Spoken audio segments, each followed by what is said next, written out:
Avec Thomas, on travaille ensemble depuis 2009.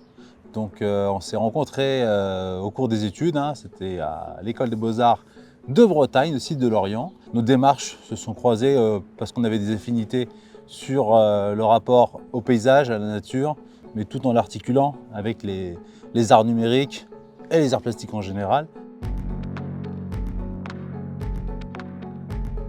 On a nourri conjointement une passion pour la nature, pour la forêt, pour le paysage, en parallèle avec les jeux vidéo, l'informatique.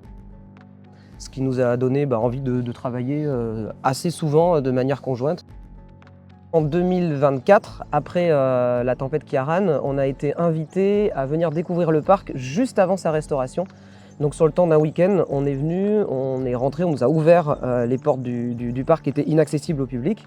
Et après on est revenu l'année d'après, donc cette fois-ci en 2025, après la restauration du parc, où cette fois-ci on l'a découvert les arbres abattus, tout nettoyé, de nouveau praticable, et on a découvert un nouveau parc, un nouveau visage de ce parc.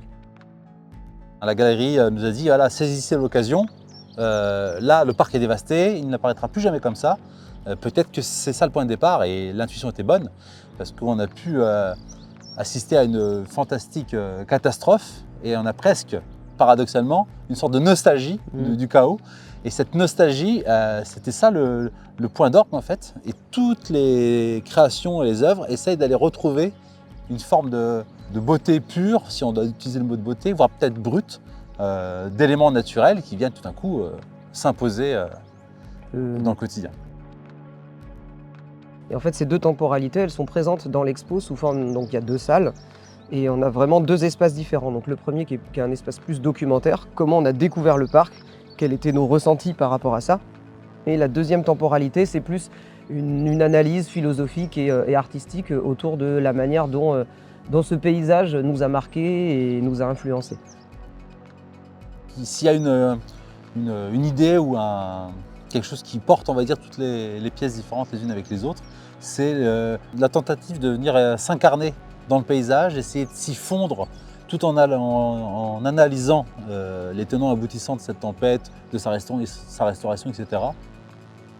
Place à nous face au paysage, rêvons face à ce paysage pour essayer d'en faire sien, de faire le motif de notre travail et de rentrer dans ce motif.